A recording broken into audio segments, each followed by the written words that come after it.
നമസ്കാരം. Raf talk ഫുട്ബോളിലേക്ക് അവർക്കും സ്വാഗതം. തുടർച്ചയായിട്ടുള്ള 4 കളികൾ ടീം വിജയിച്ചിട്ടില്ല.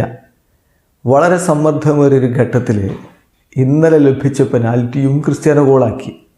അതിന് മുമ്പ് നമ്മൾ കണ്ടല്ലോ, FC ചാമ്പ്യൻസ് ലീഗിൽ അദ്ദേഹത്തിൻ്റെ ടീം പുറത്തായ മത്സരത്തിലും അദ്ദേഹത്തിൻ്റെ പെനാൽറ്റി ഗോൾ, പിന്നെ ഷൂട്ടൗട്ടിൽ അദ്ദേഹം മാത്രമാണ് അൽ നസറിനായിട്ട് പന്തുവലയിലേക്ക് എത്തിച്ചത്. പെനാൽറ്റിയിൽ താൻ ഒരു കിങ് ആണെന്ന് ക്രിസ്ത്യാനോ വീണ്ടും വീണ്ടും തെളിയിക്കുകയാണ്.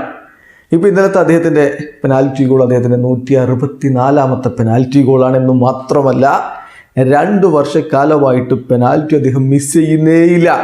Cristiano Ronaldo has now scored 21 penalties in a row without any misses. കഴിഞ്ഞ 21 പെനാൽറ്റികൾ 2 വർഷക്കാലത്തിനിടയ്ക്ക് അദ്ദേഹം എടുത്തത് ഒന്നുപോലും മിസ്സായിട്ടില്ല എന്ന കാര്യം നോക്കുക. 2 വർഷങ്ങൾക്ക് മുമ്പ് ആണ് അദ്ദേഹം ഒരു പെനാൽറ്റി മിസ് ചെയ്യുന്നത്. FA കപ്പിൻ്റെ 4th റൗണ്ടിൽ 2022 ഫെബ്രുവരിയിൽ മിഡിൽസ്ബ്രോയോടാണ് അദ്ദേഹം ആ ഒരു പെനാൽറ്റി മിസ് ചെയ്തത്. അതിനുശേഷം പിന്നെ ക്രിസ്ത്യാനോ പെനാൽറ്റി മിസ് ചെയ്തിട്ടേയില്ല. 21 പെനാൽറ്റികളായിട്ട് കൃത്യമായിട്ട് ലക്ഷ്യത്തിലേക്ക് എത്തിക്കുന്നു. എന്നാലും ക്രിസ്ത്യാനോയുടെ ലോങ്ങസ്റ്റ് സ്ട്രീക്ക് എന്ന് പറയുന്നത്, അതായത് ബെസ്റ്റ് പെനാൽറ്റി സ്ട്രീക്ക്, മിസ് ചെയ്യാതെ തുടർച്ചയായിട്ട് പെനാൽറ്റി അടിച്ചതിൻ്റെ കണക്ക് ഇതിനേക്കാൾ കൂടുതലാണ്.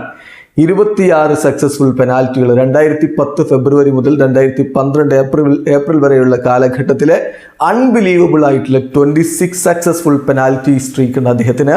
എന്തായാലും ക്രിസ്ത്യാനോയെ വെല്ലാൻ പെനാൽറ്റിയിൽ മറ്റാരുമില്ല എന്ന് അദ്ദേഹം വീണ്ടും വീണ്ടും തെളിയിക്കുകയാണ്. പെനാൽറ്റിയിലെ കിങ് CR7 തന്നെയാണ്. വീഡിയോ അവസാനിക്കുന്നു.